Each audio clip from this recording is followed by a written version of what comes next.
আচ্ছা আবার আপেলটাকে হাতে নিয়েছে। এবারটা কাচি দিয়ে করবে। আইসক্রিম খাওয়ানো দেখো আমি পুরো আঠা। সকালবেলা উঠেই বাড়িতে দারুণ রান্নাবান্নার গন্ধ। ঘুম থেকে উঠে রান্নাঘরের দিকে গিয়ে দেখি ওরে বাপরে বাপ, নিরামিষ রান্নাঘরে সত্যি কত কিছু রান্না করেছে। বিশেষ করে এই যে দেখতে পাচ্ছ বেগুনের একটা আইটেম রান্না করছে, এটা আমার বরাবরই প্রিয়। আমার মা রান্না করে সর্ষে ধনেপাতা বাটা দিয়ে, আজকে কিন্তু সত্যি করছে উইদাউট সর্ষে বাটা দিয়ে। এটা করছে মানে শুধু ধনেপাতা বাটা দিয়ে বেগুনটা দিয়ে রান্না, আর জিরে টিরে কী কী বেশ দিয়েছে। ঘুম থেকে উঠতে আমার দেরি হয়ে গেছে, আজকেও তোমাদের সাথে ওর রান্নাবান্নার রেসিপি শেয়ার করতে পারলাম না। তো স্নান ধান সেরে এখন চলে এসেছি ঠাকুর ঘরে পুজো দিতে। ওই যে লাস্ট ব্লগে তোমাদেরকে বললাম এখন যেতে হবে বাবার দোকানে। আর আমার এত কপাল আজকে আমাকে সর্দি রান্নাবান্না করে দেবে, সেই খাবার দাবার খেয়ে আমি বাবার দোকানে যাব। তো আজকে রান্নাবান্না করেছে বেগুন বাহার, তার সাথে ছিল তোমাদের আলু দিয়ে, পোস্ত দিয়ে, সর্ষে দিয়ে, এই সমস্ত দিয়ে একটা সুন্দর একটা তরকারি গরম গরম ভাতের সাথে। উফ, সে যে কি টেস্ট, পুরো মায়ের কথা মনে পড়ে গেছে। আবার কোথায় যাচ্ছে ঘটি নিয়ে? এই কলের থেকে নিলে হয়ে যায়। না না, আরে ঘটি নিয়ে ওখানে অনেক বডি নিয়ে তো ঢুকতে পারবে না তোমার সাথে। ওখানটা ওই যে চন্দন পাটাতে 1 ফোঁটা জল দাও, দিয়ে এবার চন্দনটাকে পাঠাও। ওই যে ব্যাস হয়ে গেল, ছিড়িয়ে ভিড়িয়ে তার একাকার অবস্থা।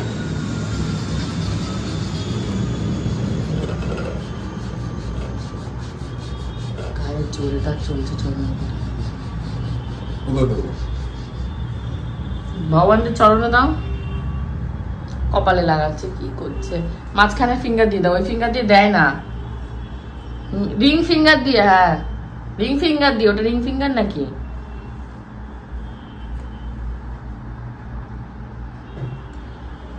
হয়ে গেল, ফুলগুলো দাও। বলে বলে বলো তো বাড়ি পুজো দেওয়ানো যায়, মানে নিচে থেকে হয় না। তো সন্ধিকে তাই বলছি যে লিটিল গোল কি সুন্দর গোপালকে স্নান করায়, টুং করে মুছবে তার গা, তাকে একটা চুম্মা দেবে শুতে যাওয়ার আগে, সব শিখে গেছে। ওর বাবা এখনো শিখতে পারলো না পুজো দেয়া। জিমে গিয়ে জিম করার মতন টাইম আমার হাতে নেই, তোমরা তো তার জন্য দেখতেই পাও বাড়িতেই আমি যোগা বা ফ্রি হ্যান্ড এক্সারসাইজ করি। তার পাশাপাশি আমি খুঁজছিলাম একটা প্রোডাক্ট যেটা আমাকে ফিট থাকতে আরো হেল্প করবে। ঘরে বসেই ওয়ার্কআউট করার জন্য আমি কিনে নিয়েছি Agaro alpha crazy fit vibration plate massager. চলো এবার দেখা যাক এখানে কি কি জিনিস আছে। এখানে কিন্তু রয়েছে মেন ইউনিট, এটা রয়েছে মেন ইউনিট, তার সাথে রয়েছে একটা রিমোট কন্ট্রোল, এসে একটা ম্যানুয়াল, তার সাথে রয়েছে রেজিস্ট্যান্ট ব্র্যান্ড এবং তার সাথে রয়েছে কেবল। তো চলো এটাকে এবার সেট করে তোমাদেরকে দেখাই। এই প্রোডাক্টটা দিয়ে তোমরা কিন্তু তোমাদের মাসল টোনিং, ক্যালোরি বার্নিং সমস্তটাই করতে পারবে। আর সব থেকে বেস্ট পার্ট, এটা কিন্তু বাড়িতে বা জিমে যে কোনো জায়গাতেই তোমরা কিন্তু সমানভাবে ইউজ করতে পারবে। এখানে দিয়েছে এটা পাওয়ার বাটন অন অফ, আর তার পাশাপাশি দেখতেই পাচ্ছ এখানে অ্যান্টি স্কিড গ্রিপ দিয়েছে।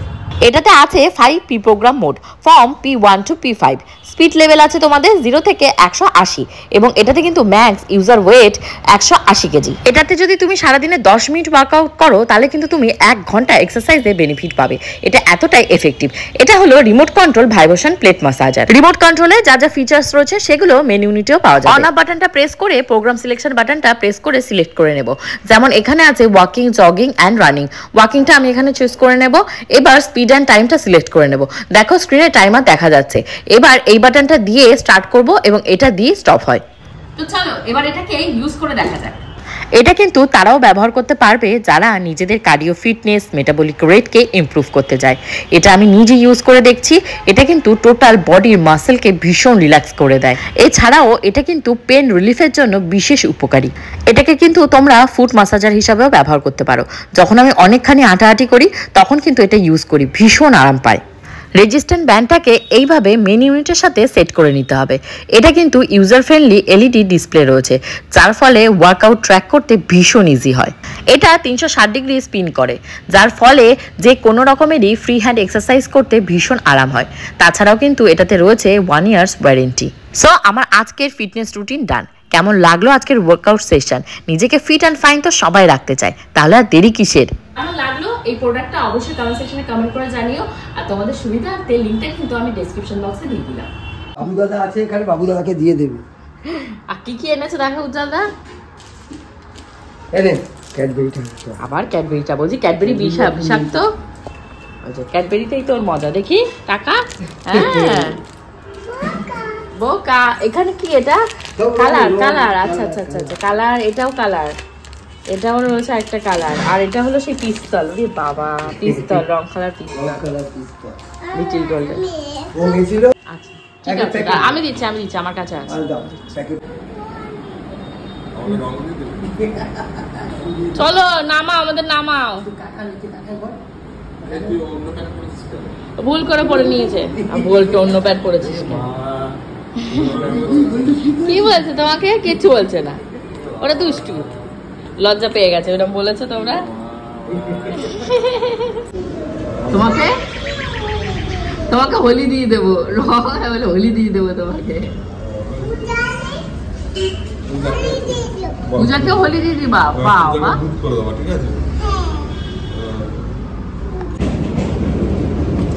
আমরা চলে গেলাম। এই দাঁড়াও, উপরে কিন্তু গোশালায় যাওয়া আছে, যাবে তো?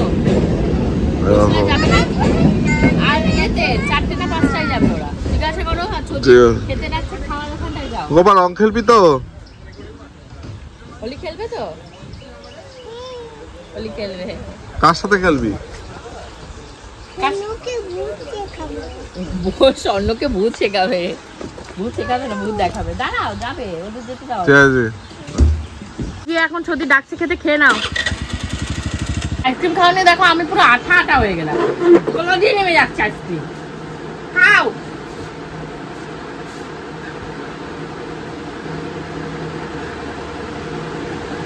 দেখো নাও, হয়ে গেছে, মুখ মুছে নাও, যাও। মজ মজ, দাদু এসে দেবে কেন? দাদু জামাই মোচা, মুখে ঢলে দিল একদম। সত্যি এইমাত্র ফোন করলো, সত্যি গেছে হেয়ার কাট করতে, শুধু কাটিং হবে না, হেয়ার কালারও করবে। তো আজকে লিটিল গোল্ডে যাওয়ার কথা ছিল, হবে না। আমি যখন বেরিয়েছি তখনই মনে হচ্ছে যে হবে না আজকাল লিটিল গোল্ডের চুল কাটা। তো গোবিন্দকে বলে এসেছি যে সত্যির সাথে যেও, ও যেন উল্টো পাল্টা কোনো রকমের কোনো হেয়ার কালার না করে। তো এখান থেকে যাব হলো বাপের বাড়িতে। বাপের বাড়ি থেকে লিটিল গোল্ডের কী পজিশন সেই বুঝে রেডি হব, হয়ে আজকে যেখানে যাব এখানটা তোমাদেরকেও নিয়ে যাবো। ভীষণই একটা ভালো জায়গা, আগেও একবার গেছি, সেবার ভালোভাবে ভিডিওটা বানাতে পারিনি, বাট হোপফুলি এইবার আরও সুন্দর করে ভিডিওটা বানাতে পারবো। তো আর পূজাকে বললাম যে যাওয়ার জন্য। স্বর্ণ আজকে সকালবেলা দোকানে আসেনি, স্বর্ণ আজকে শুটিং রয়েছে, সকাল থেকে আজকে পূজায় দোকানে ছিল। তারপরে বোধহয় মা আসেনি, মা মনে বাজারঘাট করে রান্নাবান্না করছে। ওইটা এখন বাজে দেখছি না, 3টে 5-10 বাজছে, মা আসুক না, রেস্ট নিয়ে। আমি তো ভরপেট খাওয়া দাওয়া করেই এসেছি। সত্যি সকালবেলা আজকে প্রসাদ রান্না করেছিল তোমাদের, সাদা ভাত, তার সাথে হলো বেগুন দিয়ে, ধনে পাতা দিয়ে, ধনিয়া বেগুন, আর একটা কি রান্না করলো, আলু ঝিঙে পোস্ত দিয়ে। তো ভালো ভালো রান্না বান্না করেছিল, পাঁপড় ভেজেছিল। ঠিক আছে, আবার চলে এসেছিস, আবার সেজে গুজে এসেছিস কেন? ভালো, আবার সাজ গোজ করে ড্রেস পাল্টে। গুড গার্ল, তো ভেরি গুড গার্ল। তো এখন আমি রং আনবো, রং দেবো, এই যে মুখে এখানে সব মুখ রং দেবো। রং দেবা? বলে হ্যাঁ, তোমাকে রং দেবো। তোমার রং কই? হ্যাঁ ও বাবা, তোমার রং কই? রং কই? রং তো বাড়িতে। চলো আমরা বাড়িতে যাই। আসো, আবার আপেলটাকে হাতে নিয়েছে। দাদুকে টাটা বলো, বলো দাদু টাটা। কি তোমার? তোমার ওষুধ আনতে যাবে। রয়েছে পার্লারে, ও বসেই রয়েছে সেই মেয়ে চুল কাটানোর জন্য। এখন দেখো সাজ সন্ধ্যেবেলা নিয়েছে টানতে টানতে, অসল্য। আজকে আইব্রো যে করে সেও নেই, আমার লসই লস আসা। না না না, বাড়ি গিয়েও শ্যাম্পু করাবো না, কিন্তু সেই বুঝে চুল কাটাবা, মানে ওর গায়ে বাইরে দিয়ে মুছে দেবো। যদি ঠান্ডা লেগে যায় চুল কাটতে গিয়ে, এইটা দুপুরবেলা হলে ভালো হতো, দুপুরবেলা দোকানে গেছিলাম না, তার জন্য আর হয়নি। পিসি এসেই বলেছে যে এখানে কাঁদে না, আগের বার কত কাঁদছিল, এবার তো কাঁদছে না, না কাটছে না, বড় হয়ে গেছে। এই তো দেখি জামাটা পরে সুন্দর জামা। এই তো হ্যাঁ হ্যাঁ হ্যাঁ, এই তো বস না। আচ্ছা ঠিক আছে, ওইটুকু দিয়েছে, নে হয়ে গেছে, নে বস। এবার দিয়ে দাও, হাত সাইড দিয়ে দাও, এই যে নিচ দি, এই যে নিচ মোবাইলটা চালিয়ে দে। হ্যাঁ ধরবো। আচ্ছা আচ্ছা, তুমি ধরে থাকো, ঠিক আছে, ধরে আছি। এবার সাথে নেওয়া হেয়ার কাটিং করতে এসে সব কিছু ঠিক ছিল, আমরা তো আশাই করতে পারিনি এইরকম থার্ড ওয়ার্ল্ড ওয়ার এখানে হয়ে যাবে। কার সাথে কার দেখতে পাচ্ছ, যে হলো চুল কাটছে সে লিটিল গোল্ড, আমি ছদ্দি, গোবিন্দ। গোবিন্দ তো সব থেকে লেটেস্ট ক্যামেরাম্যান, সে তো মানে দিশেই পাচ্ছে না কোন দিক থেকে ক্যামেরা ধরবে আর লিটিল গোল্ডকে তোমাদের সামনে দেখাবে। তারপর কান্নাকাটি করছে, গোবিন্দ আমার বলছে বৌদি ও তো কান্নাকাটি করছে, তুমি কোনো সমস্যা হবে না তো? আমি যে মিউট করবো ভাই, আর কি করবো বলো। অ্যাকচুয়ালি কী বলো তো, লাস্ট টাইম যখন এসেছিলো ওর কাছ থেকে চুল কাটতে, এর কাছেই এবার লিটিল গোল্ড ফার্স্ট টাইম চুল কেটেছিল। আর ছদ্দি আগের বার এসেও হেয়ার মানে ওর এখানে ওয়াশ করিয়েছিল, কাটিং করেছিল, ও আবারও এখানেই এসছে। তো আমি ওকে বলেছিলাম যে আমি যেখানকার স্পন্সার পাই তুমি চলো সেখানে চলো। তো এটা যেহেতু আমাদের বাড়ির কাছে, তো আমরা এখানে গেছি, পরবর্তীতে ওকে ওখানে নিয়ে যাবো, আমাদের নিউ ব্যারাকপুরে ল্যাভিশ লক যেটা রয়েছে। তো এখানে এসে লিটিল গোল্ড কী করছে, চুল কাটার জন্য দেখতেই পাচ্ছ কত সুন্দর পোজ টোজ দিয়ে বসেছে। আমি তো আশাই করতে পারিনি, পুরো 36 ডিগ্রি অ্যাঙ্গেলে ঘুরে গেছে। মানে 2-3 বার কাটাকুটি হয়েছে ঠিক আছে, তারপর যেই আমি পাশ থেকে সরে গেছি, আর মেয়ে চুল কাটবে না, মোবাইল দিচ্ছি, মানে চকলেট এনে দেবো, চিপস এনে দেবো, কোনো কিছুতেই সে শুনছে না। মা তুমি আসো, মা তুমি আসো। সিট থেকে যদি একবার উঠে যায় তাহলে তো হয়ে গেল। তারপর ওই হয় না, এক পাশ নেড়ু থাকে এক পাশ চুল থাকে, অনেক বাচ্চাদের এরকম দেখা যায়, তো সেরকম হয়ে যাবে, কারণ পেছনের চুল ছোট হয়ে গেছে, এক পাশ বড় এক পাশ ছোট। তখন গোবিন্দ বলছে কি যে ওকে যখন ন্যারো করা হয়েছিল তখন তো ও কোনো কিছু করেনি। সত্যি গো, আমি জাস্ট অবাক হয়ে গেলাম যখন আমরা মানে পুরীতে গিয়ে আমরা ওর চুলটা দিয়েছিলাম, তখন কিন্তু লিটিল গোল্ড কোনো রকমের কিছু করেনি। তোমরা পুরনো ব্লগ দেখলে বুঝতে পারবে কত শান্ত কাম বসেছিল, ছদি এন্টারটেন করছিল, গোবিন্দ ছিল, খুব সুন্দর কেটেছিল। লাস্ট টাইম যখন হেয়ার কাটিং করতে এসে তখনও একই গ্যাঞ্জামও বাঁধিয়েছে, এইবারও সেই একই গ্যাঞ্জাম। মানে সবাই তো অবাক হয়ে যাচ্ছে, যে চুল কাটছে সেও তিতবিরক্ত হয়ে যাচ্ছে। বা চুল কাটতে গিয়ে দেখো এক গাদা চুল মুখের ভেতর ঢুকে গেছে। অ্যাকচুয়ালি সামনের চুলটা ওর ভীষণ ডিস্টার্ব করছিল, আর একটা হেয়ার কাট না ওর খুবই দরকার, এটা আমরা সবাই ফিল করছিলাম। কিন্তু এই যে পূজার বিয়েটা ছিল সামনে, হেয়ার স্টাইল টাইল করবে মাসেই বিয়ে বলে কথা, তার জন্য চুলটা আর কাটায়নি। খুব তাড়াতাড়ি লিটিল গোল্ডের চুলটা নেড়ু করে দেবো, কারণ ছোটো বাচ্চা গরমকালে মানে প্রচুর অসুস্থ হবে, এমনিতেই তো অসুস্থ হয়, তারপরে চুল বড় থাকলে চুলটা শুকাতে চায় না, ড্রায়ার ব্যবহার করতে হবে। এইটুকু বয়সে আবার ড্রায়ার ব্যবহার করবো, আমি তো দিশেই পাই না। তোমরা কি কেউ তোমাদের বেবিদের হেয়ারে ড্রায়ার ব্যবহার করো? আমাকে অনেকেই বলে যে ড্রায়ার দিয়ে চুলটা শুকিয়ে দিবি, বাট আমি সাহস করে পাই না, কারণ অ্যাকচুয়ালি আমার মাথার সব চুল তো উঠে যাচ্ছে, আমি টেনশানে আছি ভাই আমার মেয়ের মাথার চুলগুলো যেন ঠিকঠাক থাকে। ওই কথাতে আছে না, মেয়েদের চোপার খোপা এটাই হলো বেস্ট। আমার মা তো তাও বলে যে আমি পূজা আমরা দুই বোনই মানে নিজের হাতে আমাদের চুলগুলোকে নষ্ট করেছি। তোমরা তো খেয়াল করলে দেখতে পাবে, মানে আমার মাথায় যা চুল আছে তার 5 ডবল চুল আমার মায়ের মাথায় রয়েছে, সামনেটা এখনো ভরা, আর আমি মানে সিঁদুর দিয়ে দিয়ে আমার মানে মাথার শীতে মোটা শীতে ঢাকার মতন অবস্থা। মানে কি বলবো, ওই ছোটোবেলা আমি মার কথা শুনতাম না, মাথায় এটা ওটা সেটা, যে কোম্পানি পেতাম সেই কোম্পানির শ্যাম্পু ব্যবহার করতাম, তার ফল। তো লিটিল গোল্ডকে যেটুকু আমি ভুল করছি সেটুকু আমি চাই যে আমার মেয়েও যেন না করে। তো ও তো দেখতেই পাচ্ছে, মানে গাল টিপে ধরে কত রকমভাবে যুদ্ধ লড়াই চালিয়ে মানে ফাইনালি ও চুলটা কাটা হয়েছে। মেন সামনের চুলটা চোখের উপরে পড়ে, ও লোকের দিকে বুঝেছো মাথাটা উঁচু করে করে তাকায়, সেটা দেখতে খুবই বাজে লাগে, আবার হাস্যকরও লাগে যে এত ফানি, আর সমানে মুখের ভেতর চুল ঢুকে যাচ্ছে। আর আমি চেষ্টা করছি যে এটা ওটা সেটা দিয়ে চুলটাকে ঝাড়ার, চোখের মধ্যে চুল ঢুকে যাচ্ছে। ছোট্ট মানুষের চুল কাটতে গেলে যা হয়, মানে যাদের ছোট্ট বেবি আছে তারা কিন্তু রিলেট করতে পারবে, আর বাকিটা তো হাসবে আমার মতো।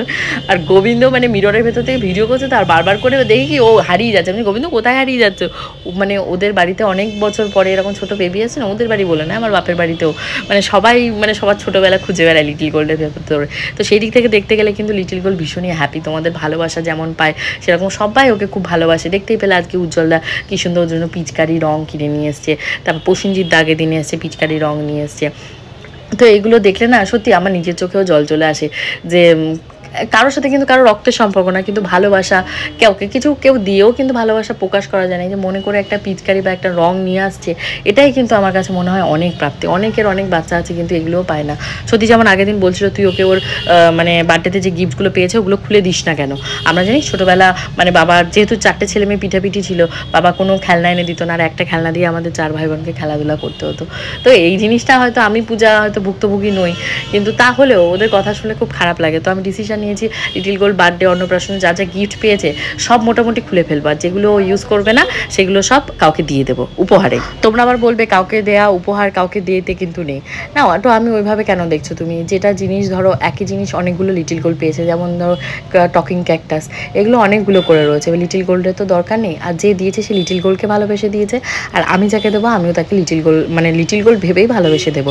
এবার আমি যদি এটা ভুল হয় কি খারাপ হয় তোমরা কমেন্ট সেকশনে এবার কমেন্ট করে আমাকে বলো, যদি মনে হয় যে না কাউকে দেওয়া উপহার দেওয়া যায় না বা কিছু, তাহলে সেটা আমি দেবো না। আমার এটা ভালো মনে হচ্ছে, তাই আমি ভেবেছি যে এক্সট্রা তো আমার ঘরে রাখার দরকার নেই, আমার জায়গায় আমার মেয়ে ধরো 2-5টা রয়েছে, সেটার জায়গায় তার একটাতে হয়ে যাবে, তাহলে সে একটাই ব্যবহার করবে। এখানে ব্যাকগ্রাউন্ডে যে সমস্ত কথাবার্তা হচ্ছিল আর যে মানে আকৃতিতে চিৎকার হচ্ছিল, সেটা যদি শেয়ার করতে পারতাম তোমরা আরও মজা পেতে। কিন্তু কি করবো বলো, এত কান্নাকাটি করছিল লিটিল গোল্ড, আমি আর মানে মিউট করে দিয়েছি পুরো সাউন্ডটাই। মানে একবার ছদ্দি ছোটাছুটি করছে, একবার গোবিন্দ ছোটাছুটি করছে, একবার আমি মানে শুধু ওখানটায় আমার আর ছদ্দির নাচ করাটা বাকি ছিল, মুজরা ডান্স, তা আমাদের সবই করেছি। আর লিটিল গোল্ড বুঝতে পারছে না কি ভয় পাচ্ছে কে জানে। বাপের বাড়িতে গিয়ে আমি আর বেশি একটা দেরি করিনি, কারণ আমি তো জানছি যে আমাদেরকে আজকে ওই মন্দিরটায় যেতে হবে। তো লিটিল গোল্ডকে খাইয়ে পর চলে এসেছি, আর এদিকে পূজা বাবু মা সবার রেগে ফায়ার হয়ে যাচ্ছে, কারণ প্রায় ছদ্দি এসছে যে কদিন, সে কদিন আর ওখানে যায়নি। ওদের মানে হয় না বাড়িতে একটা বাচ্চা কাচ্চা না থাকলে তোমাদেরকে বলি না, সেই চোখের মনি হয়, আবার আরেকজন আসলে তখন তার ভ্যালু কমে যায়। তো কি বলবো বাবুকে, বলছি যে আমি এখন বাড়ি চলে যাচ্ছি। হ্যাঁ কেন যাচ্ছিস, ওকে রেখে যা। আমি বলছি না, ওর পিসি আগের বার এসেছিল, মন্দিরে নিয়ে গেছিলো কিন্তু ঘোরাতে পারিনি, আমি রেখে গেছিলাম গোলকে, তো এইবার বলেছে না সাথে করে নিয়ে যাব। তো আজকে যেহেতু যাওয়াটা আর হবে না কোনোভাবেই, মনে হচ্ছে যা বাড়িতে গিয়ে চান করবো সবাই, তারপর বেরোবো। আর যদি তো মানে ছুচিবাইয়ের শেষ নেই, বাড়ি গিয়ে এখন আবার স্নান করবে, অসুস্থ হয় আবার তারপরেও স্নান করাও লাগে। আর কি বা করবে বলো, চুল কেটেছে, একটা সূচি অসুচির ব্যাপার তো থাকে, ও যেমন ও সেরকমই। আর ওর কাছ থেকে অনেক কিছু শেখার আছে, বিশেষ করে পুজো অর্চনা, মানে সূচি অসুচি এই সমস্ত জিনিসগুলো আমি ওর কাছ থেকেই শেখা, বিশেষ করে বলতে গেলে। তো এখানে ও কিন্তু অলরেডি মানে হেয়ার কালারও হয়ে গেছে, হেয়ার কাটিংও হয়ে গেছে। তো ছোটো ননদকে দেখতে কেমন লাগছে হেয়ার কাটিং কালার করে, অবশ্যই তোমরা কমেন্ট সেকশনে কমেন্ট করে জানিও। আর বেসিক্যালি গোবিন্দ কিন্তু এই যে পার্লারটা দেখতে পাচ্ছ, এই পার্লারে কাজ করে, তো সেই থ্রুতেই আমাদের আসা। আর আমি এখান থেকে দেখতে পাও আইব্রো করি, এখানকার আইব্রোটা খুব ভালো করে। তো লিটিল গোল্ড এবার ওর ছোটো পিসির কোলে উঠে গেছে, যে কারণ ফাইনাল টাচ আপ বাকি রয়েছে। তো যে কাটছিল সে বলছিল যে ও যদি একটু সুস্থ মতন বসতো আরও সুন্দর করে ওর হেয়ার কাটটা হয়ে যেত। তো যাই হোক বাবা, আমার বাচ্চার হেয়ার কাটটা ফাইনালি হয়েছে, এই গরমে ও একটু স্বস্তি পাবে। ছিল আমাদের সেই টেম্পেলে একটা টেম্পেলের নামটা এখন বলবো না, সারপ্রাইজটা নষ্ট হয়ে যাবে। তো সামাও যাওয়া হয়নি, অ্যাকচুয়ালি যাওয়া হয়নি এর জন্য লিটিল গোলকে চুল কাটাতে নিয়ে গেছিলাম, দেখতেই পেলে, এর জন্য আর যাওয়া হলো না। তো এসে লিটিল গোলকে এক দফা স্নান করিয়ে, সত্যিও ফ্রেশ হয়েছে। ওরে আমাকে বলছে যে এখন 6:30 বাজে, বেরোতে 7:30 তো বাজবে, আর 8টার ভেতর টেম্পল বন্ধই হয়ে যায়, তাহলে আমরা গিয়ে কি করব। তো এখন বসে খুব ভালো হয়েছে, আমরা দুজনই বাড়িতে বসে রেস্ট নেবো, সত্যিও রেস্ট নেবে, লিটিল গোল্ডও রেস্ট নেবে, কারণ কালকে আমাদের আবার নৌকা বিহার রয়েছে, সকাল সকাল উঠতে হবে ঘুম থেকে। লিটিল গোল্ড একটু পিসির সাথে বসে আমাদের ঘরটাতে কৃষ্ণ গান শুনতেই পাচ্ছ। আর গোবিন্দ রেডি হয়ে রয়েছে, গোবিন্দকে আমরা আর জানাইনি আমরা বেরোবো না। তুমি কয় লেভেল আপ এদের, ইস কি অসভ্য, ছদ্দিকে মেরে বুঝেছো পুরো তক্তা করে দিয়েছে, পুরো তক্তা। ঠাস করে আমার সামনে একটা চড় মেরে দিল ওকে। আর একবার আওয়াজ পায় ছদ্দিকে মারার, তারপর দেখ তোর মজা দেখাচ্ছি। ছদ্দিকে টাকাটা দাও, যে টাকাটা দিতে বললাম তোমাকে। কই রে, কই সত্যি কই মালটা? মা কি অবস্থা দুষ্টু বাচ্চাটা এখানে লুকিয়ে রয়েছে কেন? পিপি তাড়া করেছে, খেলছে। ও কি হয়েছে বলো? লাইট আছে না, ও লুকিয়ে আছে তার জন্য লাইট বন্ধ করে দিতে বলছে। ওরে বাবা, পড়ে গিয়ে পায়ে কোথায় লেগেছে দেখাও, খেলা করতে গিয়ে দুজনে। উফ কি ব্যথা লেগেছে। কালকে আমাদের যাওয়ার কথা রয়েছে, ওই যে বললাম হোলি পার্টিতে, সেটা কিন্তু পুরো সারপ্রাইজ, কেউ কোনোভাবে তোমাদেরকে আগে বলবো না, একদম গিয়ে শটাং তোমাদের সারপ্রাইজ দিয়ে দেবো, ইভেন লাইভও করবো। তো এখন সেই সমস্ত গোছাগুছি করতে হবে। বড়দি এসে বড়দিকে একটু চা দেবো, আর ছদ্দি হলো প্রসাদ দেবে। হোপফুলি আজকে ব্লগটা ভালো লেগেছে, যাই বাই।